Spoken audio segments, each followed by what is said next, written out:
Iran is ramping up its nuclear capabilities. The International Atomic Energy Agency says Tehran is preparing to use more advanced centrifuges in another breach of an international nuclear deal. In 2015, major powers, including the U.S., Germany, and Russia, agreed to the landmark agreement aimed at preventing Iran from developing nuclear weapons. But since last year, the deal has been crumbling. The collapse started with the U.S. unilaterally withdrawing from the deal and reimposing sanctions on Iran, which have slashed the country's oil sales. In response, Iran has step by step pushed past agreed limits on its atomic activities agreed to under the deal. It's pressuring the European countries that signed the agreement to find a way to help it get around U.S. sanctions so it can sell oil abroad. France, Germany, and the U.K. have proposed a trade mechanism that would protect Iran from U.S. sanctions, but so far they haven't managed to launch it. Last week, Tehran gave them a 60-day deadline. Unfortunately, they failed to act as they had promised. Even worse than that, we've heard that the spokesperson of the EU has stated they will remain committed to the deal. Well, for more on this, Sina Toossi joins me from Washington, D.C. He's a research associate at the National Iranian American Council. Thank you for joining us on the program. Talk to us first about how sanctions have impacted Iran. I think sanctions have had a debilitating impact on the Iranian economy. First and foremost, they've hurted ordinary Iranians. Now, I think the stated objective of Trump's maximum pressure campaign and these sanctions they've been a failure in meeting the stated objective. Iran's economy has not collapsed. Iran has not come to the negotiating table. And all we've really gotten is that U.S.-Iran tensions have dramatically increased. Iran has began to leave the nuclear deal. And the U.S. and Iran have really got to the brink of war. But sanctions, so far they have not brought Iran to the negotiating table. The economy has not collapsed, and it's only ordinary Iranians who are paying the biggest price. So Iran is pressuring European countries that signed this nuclear deal to find a way to help it get around U.S. sanctions so that I can sell oil abroad. How important is oil for Iran's economy?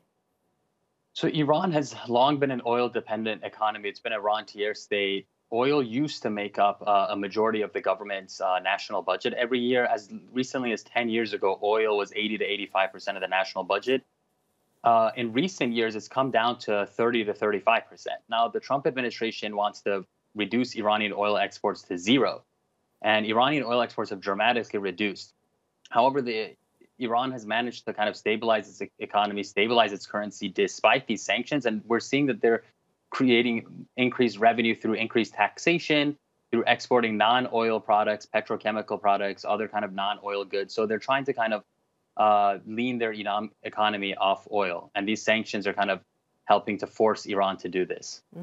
How can other countries support Iran within the framework of the nuclear deal without violating these sanctions?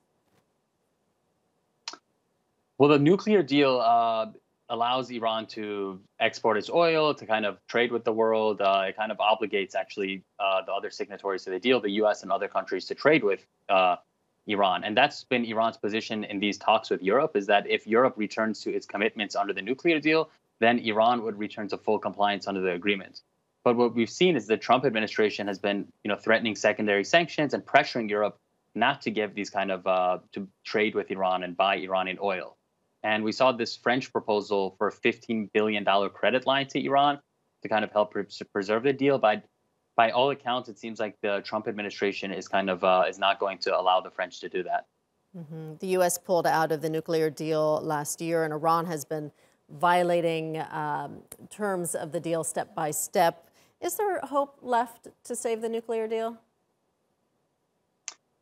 I think the key thing to kind of facilitate U.S.-Iran negotiation is that Trump needs to kind of put some sanctions relief up front. He can't continue with this maximum pressure campaign and continue to have people like John Bolton running this policy and expect Iran to negotiate. I think Iran's position has been that the U.S.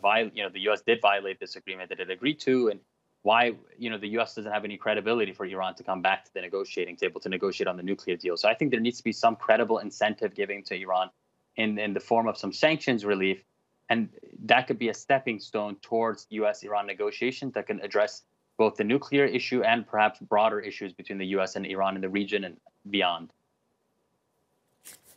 All right, Sina Toossi joining us from Washington. Thank you.